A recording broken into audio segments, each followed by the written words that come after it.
Bien, bonjour à toutes et tous. En cette deuxième journée du colloque Enfants demain, nous avons le plaisir de vous accueillir ce matin autour d'une thématique qui était déjà très régulièrement évoquée hier, qui est la question de l'enfance, de l'éthique et du numérique dans les actualités récentes, puisque c'est un phénomène extraordinairement récent. Mais bien entendu dans les perspectives qu'on peut envisager pour nos enfants demain. Alors, les réseaux sociaux, aujourd'hui on parle beaucoup d'intelligence artificielle, de plateformes d'information ou de désinformation.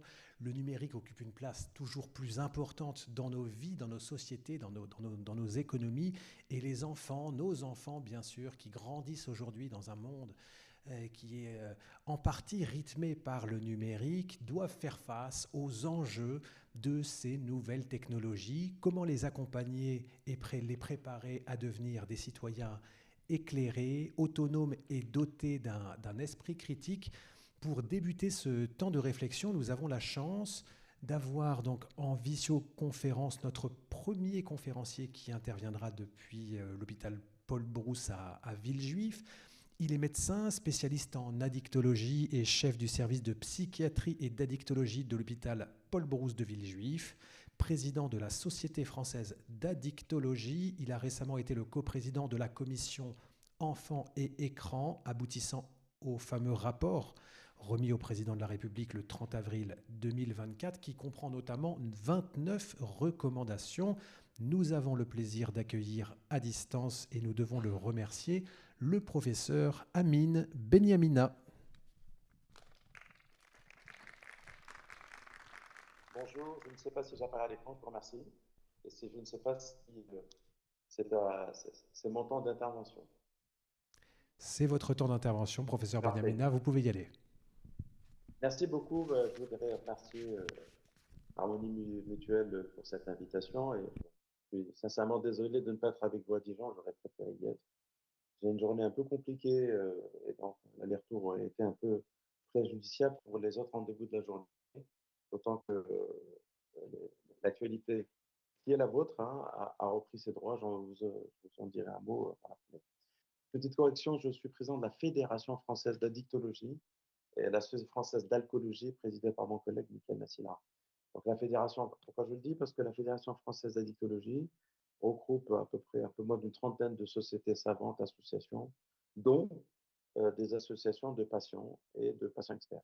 Donc c'est important parce qu'on a beaucoup d'interactions avec ce type évidemment de sociétés, d'associations pour pouvoir produire à la fois des rapports, mais aussi des questions des autorités. En tout cas, merci beaucoup de m'inviter ce matin. Donc, je vais me faire aider par Patrick, que j'ai en face de moi, pour repasser le diaporama. J'essaierai d'être pas trop long pour éventuellement répondre à, je ne sais pas si c'est prévu, une ou deux questions. Je vous laisse, Patrick, poser un peu le diaporama. Je ne sais pas si je vais le voir, moi, pour pouvoir avoir, pas sûr.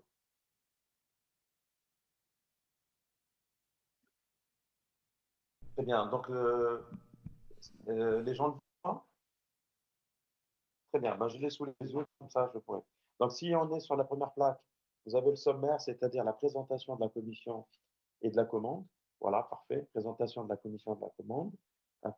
Avec, on passe la première, on va sur la, oui, avec donc la méthodologie qu'on a adoptée. Et ensuite, le retour sur les principaux constats. Et puis, évidemment, ça a été annoncé tout à l'heure, je ferai dire un mot de la présentation des 20 propositions que nous avons faites. Alors, on avance sur la présentation de la commission. On va aller sur d'abord, on continue, on va sur la composition de la commission. Donc, ça a été dit, cette commission a été présidée par Servane Mouton, qui est une collègue installée, et moi-même qui suis professeur de psychiatrie et d'éthologie à l'Université Paris-Saclay. Et puis, les membres, c'est important d'en parler parce cette commission a été construite avec des membres qui étaient d'horizons différents. Nous avons eu à la fois des chercheurs, notamment sur la pitance en enfance, comme Grégoire Borst qui travaille sur le développement d'enfants et d'adolescents, mais aussi des épidémiologistes comme Jonathan Bernard. Par ailleurs, on a eu aussi des, euh, des directeurs de start-up ou de sites numériques comme Axel Dessin, Florent Gessel qui est juriste aux États-Unis, Marie-Caroline Missière qui est présidente d'une association Canopé, que tout le monde connaît, qui dépend du ministère de l'Enseignement, de l'Éducation nationale, Catherine Roland, qui travaille, qui est responsable de la chaire à Polytechnique, Audrey Verret, qui est également dirigeant de start-up, Célia Zolensky, qui est juriste, et puis on a eu le recours efficace et précieux de Carole Bousquet et Alexandre Pascal. Carole Bousquet étant administratrice d'État, qui était directrice de cabinet de ministre Morone, et Alexandre Pascal, qui est IGAS. C'est important parce qu'ils nous ont évidemment soutenus, accompagnés, organisés, et on a profité de leur métier ce rapport. Alors, on va avancer et on va aller sur la présentation de la commande. Elle est importante. Nous avons eu un contact direct avec le président de la République qui nous a contactés individuellement et souhaitait nous rencontrer. Donc, on l'a rencontré.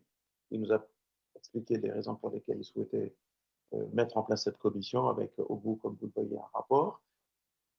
Et d'abord, beaucoup interpellé par les émeutes concernant les jeunes et la manière avec laquelle ces émeutes ont été construites et comment l'information est diffusée, notamment des sites internet, des applications comme Snapchat ou alors des applications Facebook, mais surtout, donc il nous a donc clairement dit, je souhaite savoir ce qui se passe. Je sais que évidemment le digital est très présent et très opérant chez les jeunes, mais j'aimerais avoir une situation. Merci de faire une situation sur les écrans. Alors, ça a été une commande qui était très, très générale.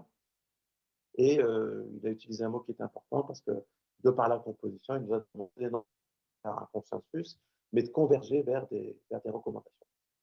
Et donc, l'idée, c'était ça, un fait de société, l'existence de différents travaux sur lesquels on s'est appuyé, mais qui étaient disparates, de qualité méthodologique absolument différente et inégale, plutôt. Et l'idée, c'est de se faire unité, c'est ça de dire. Et faire un point sur les évolutions en cours. Et donc, l'objectif, c'est faire émerger un consensus scientifique, mais des opinions de la Commission, évaluer l'efficacité des dispositifs existants. On va passer sur la commande, je l'ai passée, on va passer sur la méthodologie. Elle est importante parce que ça va probablement être un élément important sur la thématique de la journée, qui est la vôtre.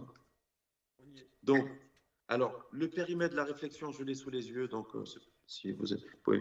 Le périmètre de la réflexion, c'était tous les écrans, ça a été un sujet sur lequel on a dû très clairement trouver un moyen de rentrer. En même temps, c'était compliqué.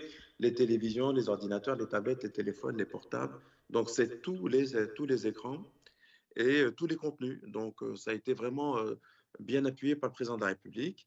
Et la cible était les enfants, donc des plus jeunes.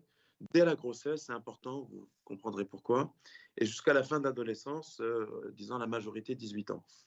Donc, on a organisé les travaux comme suit, 3 mois de travail et d'audition. Donc, on a recensé les principaux travaux. On a fait évidemment de la bibliographie. On a en même temps fait des commandes auprès des experts. On a écouté et entendu 250 personnes, dont 100 experts et 150 jeunes. Et puis, on a remis le rapport au président de la République le 30 avril de cette année 2024. Alors, vous me suivez, Patrick? Bon. Alors, les principaux constats, ce qui est important, c'est que on a fait sur 6 plaques. On a d'abord, et ce qui est important, c'est que les écrans, à l'image de leurs parents, évoluent dans un univers dans lequel les écrans et le numérique occupent une place prépondérante et croissante. Ce qui peut s'expliquer, d'abord, je ne l'ai pas dit, mais c'est ce qui est important, l'écran n'est pas un outil, ou bien le digital n'est pas un outil à bannir ou à mettre aux oubliettes, au rebut. Non, l'idée, ce n'est pas arriver à ce constat, parce que on pourrait le faire et puis c'est réglé, on n'a pas besoin de commission.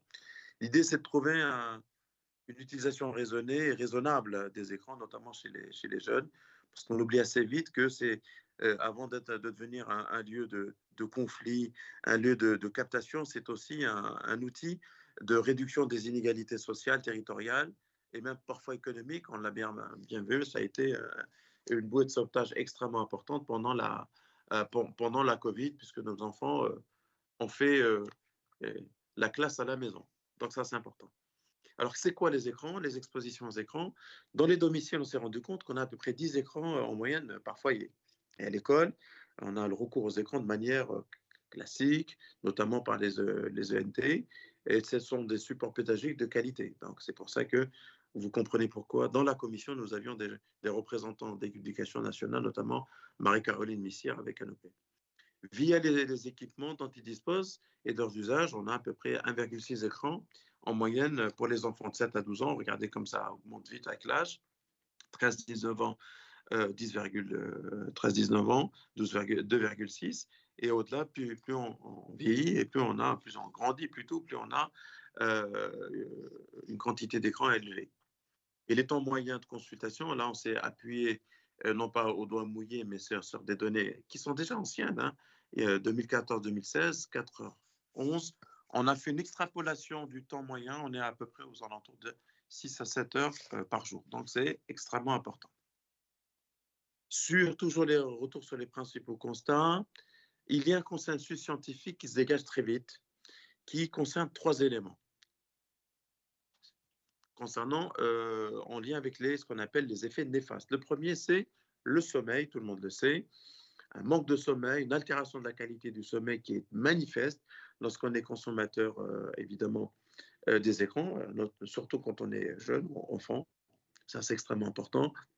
Avec une perturbation des cycles circadiens, c'est-à-dire les cycles de la journée, avec des réveils, des conséquences en cascade sur la santé physique et mentale. Ça, c'est une évidence. C'est une donnée constante et permanente. Deuxième point qui est plus surprenant, mais qui peut aussi se comprendre, la sédentarité. Quand on a un écran entre les mains, ben, on ne travaille pas, on a une activité qui est physique qui est extrêmement ralentie, voire diminuée. Et puis, on a, en lien avec les écrans, une explosion d'obésité et de surpoids, notamment chez les jeunes.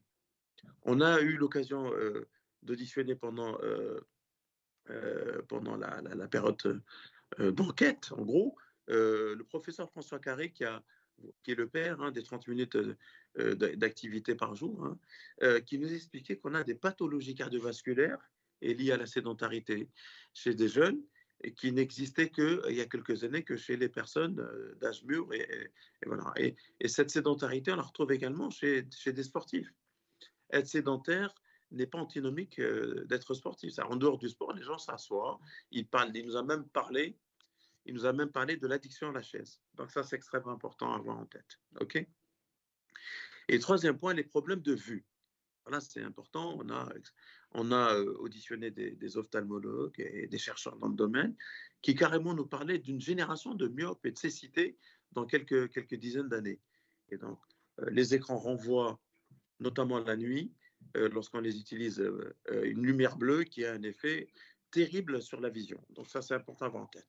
Les interrogations subsistent concernant les effets de l'exposition aux ondes électromagnétiques, ce qu'on appelle les effets cancérigènes, et puis l'impact éventuel sur ce qu'on appelle les substances présentes dans l'état aminonumérique, qui peuvent être des véhicules de perturbateurs endocriniens. Voilà en gros ce qu'on a. On a d'autres éléments sur lesquels je vais revenir, mais ça, c'est les constats avec la littérature scientifique abondante qu'on a eu l'occasion de consulter.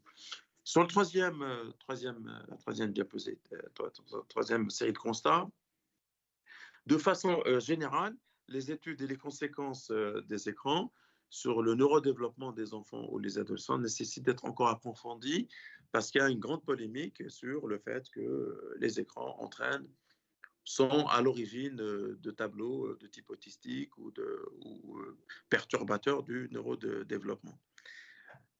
Donc, on ne peut pas l'affirmer. En revanche, ce qui est sûr, c'est que c'est un facteur de majoration de ce type de pathologie quand elles existent, et que parfois des tableaux qui miment carrément des problématiques de type autistique et même de retrait ont été retrouvés, notamment, on a eu le témoignage d'orthophonistes qui ont travaillé chez des enfants à qui on a remis une tablette quasiment à la naissance et qui arrivaient à un âge où ces enfants devaient aller à l'école, étaient totalement sans outils de communication. Et très clairement, ça part d'une bonne intention des parents de vouloir d'essayer d'interagir avec les enfants par les outils. On leur a tellement dit que le digital permettait de se développer que certains parents ont mis des tablettes entre les mains de ces bébés presque. Et on a parlé aussi d'interférence ou de technoférence, le fait d'avoir ces outils, par exemple dans des structures où on accueille les enfants, dans les crèches, dans les maternités, notamment les devices, hein, ce qu'on appelle les devices, et les outils sont utilisés par l'encadrement sanitaire ou bien éducatif, et ils n'ont pas conscience de cette technopurence.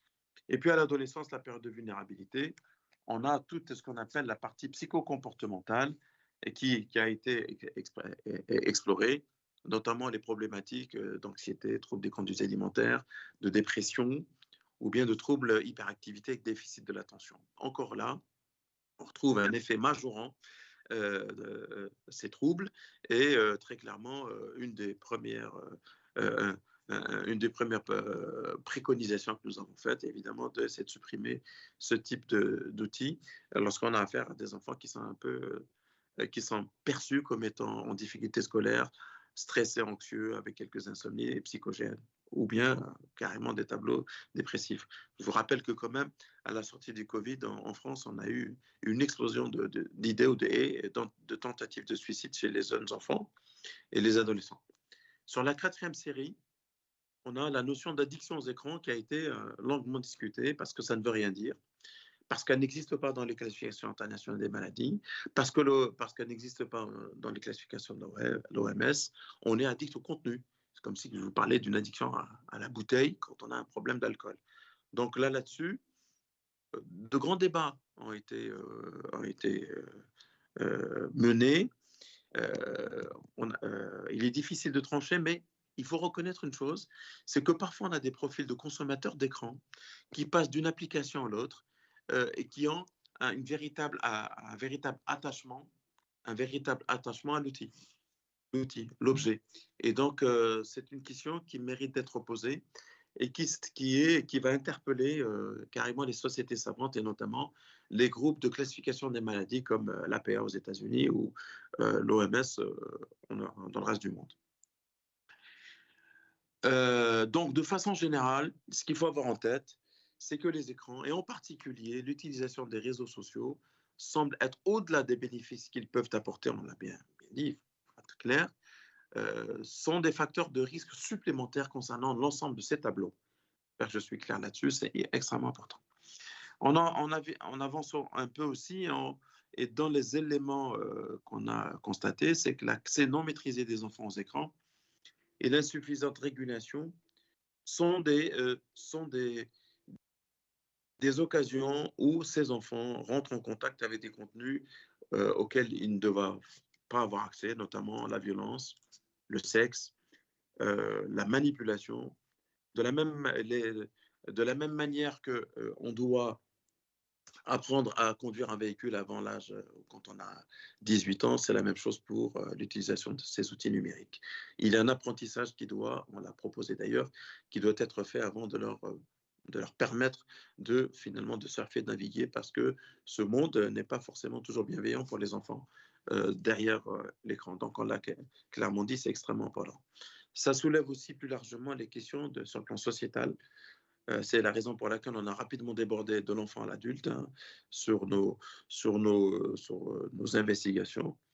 Et la diffusion aussi de certains stéréotypes délétères, notamment des stéréotypes sexistes de corps et de pensée. Les risques aussi d'enfermement provoqués par les bulles algorithmiques, ça a été une découverte, mais de l'intérieur.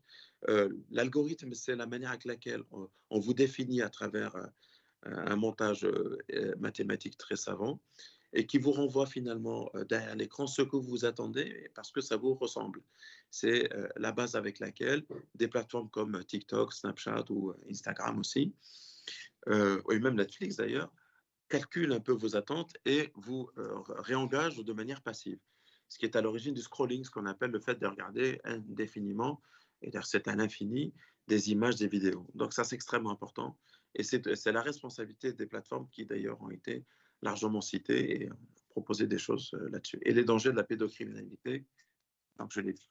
Dernier point, et j'arrive aux présentations des propositions, c'est les nombreuses initiatives qui ont été déjà engagées pour accompagner les enfants face au numérique et pour essayer de réguler. Et puis la France a été quand même avant-gardiste, elle a réussi à pratiquement imposer 2 textes majeurs sur le plan européen, le DSA, ce qu'on a dit System Act, LDMA, Digital Marketing Act, pour pouvoir essayer de réguler, c'est avec de fortes amendes lorsque les plateformes ne jouent pas le jeu. Alors, évidemment, ça a coûté sa place à notre commissaire, M. Breton. Hein. C'est quand même lui qui est à l'origine de ces deux grands textes. Mais c'est important de savoir que les démarches et la commission, qui est la nôtre, qui a été une commission nationale, avaient vocation à influencer sur le plan international. Et je pense qu'on y est arrivé, puisque depuis que nous avons remis le rapport, la même commission que la nôtre, les mêmes ont été créées au Canada, en Australie et un peu partout dans le monde, en Italie. Donc il y a des commissions écrans qui clairement ont été inspirées par ce qu'on a fait. Je vous rappelle qu'on a appelé notre rapport Écran et enfants à la recherche du temps perdu, parce que c'est réellement beaucoup de temps perdu, hélas. Dans les propositions, on a quelques propositions qui ont été faites. Je vais rapidement, je ne vais pas les détailler, je vais donner 2 éléments importants. Les grands principes, c'est au regard des constats qu'on a pu. Les grands principes, c'est que la question des écrans ne doit pas masquer la question plus large de la place des enfants et des adolescents dans la société qui est la nôtre. On s'est rendu compte que quand même, on vivait dans une société qui a évacué les enfants, qui finalement se réfugient derrière les écrans. Je vous rappelle que de plus en plus, lorsqu'on essaie d'acheter des vacances, on a des avions sans enfants, des hôtels sans enfants. Donc, il y a quelque chose de l'ordre de l'effacement de l'enfant de l'espace de l'adulte qui était une réalité. On l'a vu, on l'a remarqué, et on l'a même entendu de la part des experts. Et traiter le seul binôme enfant-écran est insuffisant. C'est toute la société, une réponse collective hein, qui doit être la nôtre. Hein, ça, on l'a dit très bien, dans l'esprit dans lequel on a proposé les recommandations. Les solutions proposées doivent s'accompagner d'une meilleure appropriation dans le débat public des enjeux de santé, d'éducation, d'égalité et de droits fondamentaux. Ça, c'est important. L'égalité, c'est aussi, par exemple, mettre à disposition ces outils chez les enfants porteurs d'un handicap. C'est aussi faire de telle sorte que dans tout le territoire, il y ait de manière équitable, voire égale, l'outil numérique. Vous voyez, on a des concentrations dans les grandes villes avec des zones qui ne sont pas suffisamment dotées. Et les réponses sectorielles isolées ne suffiront pas. On s'est rendu compte qu'on avait, par exemple, des associations ou bien des services, ou bien même des services et même des divisions qui étaient très avancées dans un même ministère, notamment l'éducation nationale, alors de l'autre côté, les gens avaient une totale ignorance. Et j'aurais fini en vous disant que dans les grandes propositions que nous avons faites, on a fait des propositions qui sont articulées autour de 6 axes. Je vais les citer et le détail, vous l'aurez. L'axe 1, c'est s'attaquer pour les interdire en conception addictogène et enfermante. L'axe 2, c'est protéger plutôt que contrôler les enfants. Une bataille qui doit se mener et peut se gagner, évidemment, surtout avec les secteurs économiques. L'axe 3, c'est assumer et organiser une progression des usages et des écrans, notamment avec les bandes d'âge sur lesquelles peut-être dirai un mot. L'axe 3, c'est préparer sérieusement les jeunes à leur autonomie, on l'a bien dit. Les écrans, donc sur les écrans, leur donner pouvoir agir, pouvoir ne pas être passif, parce qu'ils sont victimes de manipulation. L'axe 5, c'est mieux outiller, mieux informer au numérique et mieux accompagner les parents, les enseignants et l'éducateur, parce qu'on s'est rendu compte que quand même les adultes étaient moins formés et moins aguerris parfois que les enfants. Et le 6e axe qu'on a détaillé, c'est mettre en place un dispositif ambitieux de gouvernance, parce que évidemment, il faut qu'un chef d'orchestre qui permette d'articuler tous ces aspects, notamment en interministériel pour commencer. Donc, je ne vais pas les détailler. Vous avez ce rapport est à disposition. Vous pouvez le télécharger sur le site de l'Élysée, Écran et enfants, la recherche temps perdu. Vous avez 290 pages avec 29 propositions qui sont détaillées. Et si je dois me caler à l'actualité, nous avons, après 6 mois de parenthèses liées à la dissolution et puis aux Jeux Olympiques, le nouveau gouvernement nous a contactés et nous avons eu un contact très, très intéressant avec Clara Chapas, qui est la ministre du Numérique, puis aussi le pôle santé de Matignon, et peut-être on va mettre en place, et en musique, hein, ces recommandations, qui sont des recommandations qui sont évidemment importantes. Parce qu'on s'est rendu compte qu'il y a des initiatives vraiment disparates qui se mettent en place depuis la sortie. Il y a des initiatives locales, nationales, ministérielles, et il faut absolument harmoniser tout ça. Voilà, merci, désolé pour le petit pépin technique, je ne sais pas de qui il est, mais bon, je l'assume. Bien, merci beaucoup, professeur Benyamina. Nous notons vraiment avec beaucoup de remerciements, votre capacité à tenir les délais et cette formidable capacité de synthèse. Merci beaucoup. Vous pouvez aussi remercier votre assistante pour son efficacité et sa réactivité dans les échanges. Merci pour votre présence et nous vous libérons pour vos activités médicales.